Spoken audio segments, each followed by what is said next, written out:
During camping study on Joel 1, he comments on the 2300 days being associated with the Day of Atonement when we afflict our souls by sharing the gospel. How could any prophet write the language that dealt entirely with the 2300 days of the first part of the Great Tribulation and then begin to write about the character of Judgment Day, which we'll come to presently in the book of Joel? How could he have done that? Camping concluded that verse 14 of Joel 1 is particularly focused on the 2300 days. There we read, "Sanctify ye a fast, call a solemn assembly, gather the elders and all the inhabitants of the land into the house of the Lord your God, and cry unto the Lord." Let's consider Camping's commentary on this passage.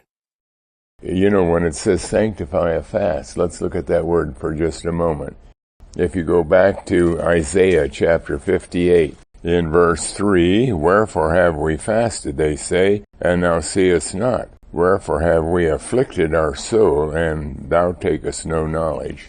Now, the Bible did command Israel to afflict themselves on the Day of Atonement, and this is the verse that helps us to understand what he meant.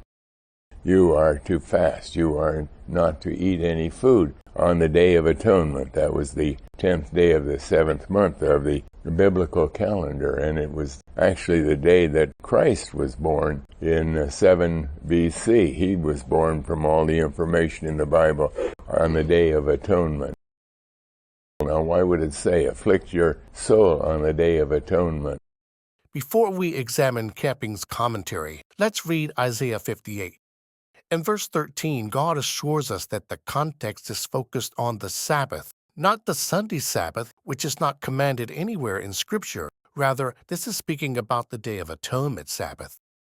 "If thou turn away thy foot from the Sabbath, from doing thine own pleasure on my holy day, and call it a Sabbath of delight." And when we go to Leviticus 23, verses 27 through 32, we see clearly that the Day of Atonement is designated as a Sabbath when we afflict our souls. "Also on the 10th day of the 7th month, there shall be a Day of Atonement. It shall be an holy convocation unto you, and ye shall afflict your souls." Then, skipping down to verse 32, we see that the Day of Atonement is designated as a Sabbath. "It shall be unto you a Sabbath of rest, and ye shall afflict your souls. In the 9th day of the month at eve, from eve unto eve, ye shall celebrate your Sabbath." With this in mind, we go back to Isaiah chapter 58, verse 6, where the Day of Atonement Sabbath is focused on fasting and afflicting our souls. "Is not this the fast that I have chosen? To loose the bands of wickedness, to undo the heavy burdens, and to let the oppressed go free," which incidentally is something God commanded the Jews to do during the Jubilee year of liberty. Continuing in Isaiah 58, verse 6, "And to let the oppressed go free, and that ye break every yoke. Is it not to deal thy bread to the hungry, and that thou bring the poor that are cast out of thy house? When thou seest the naked, that thou cover him, and that thou hide not thyself from thine own flesh." Let's consider Camping's commentary on this passage. In other words, fasting is to deny yourself of food, but it's a picture of the fact we are to deny ourselves and get busy and send out the gospel.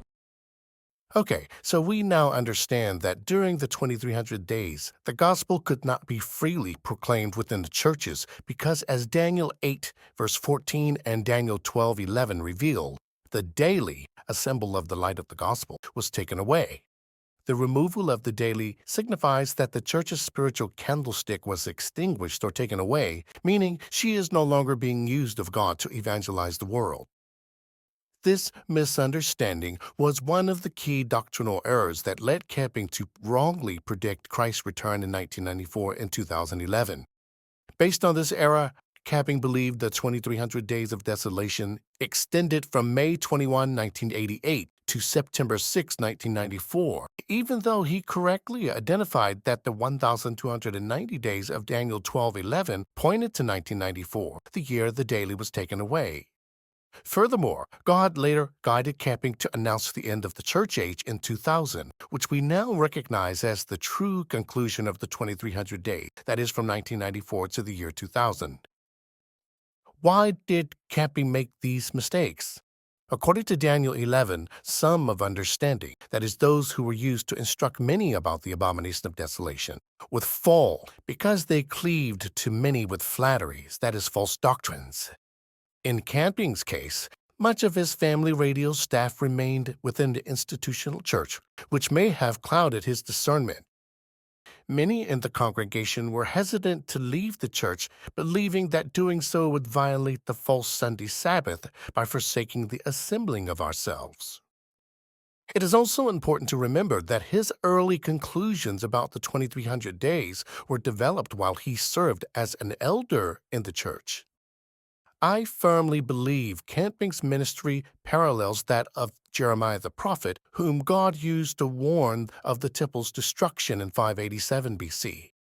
Thus, Harold Camping's eschatological doctrinal errors were a matter of progressive revelation, the belief that God unveils truth gradually over time, supported by Daniel 12:4, where God promises to increase knowledge at the time of the end.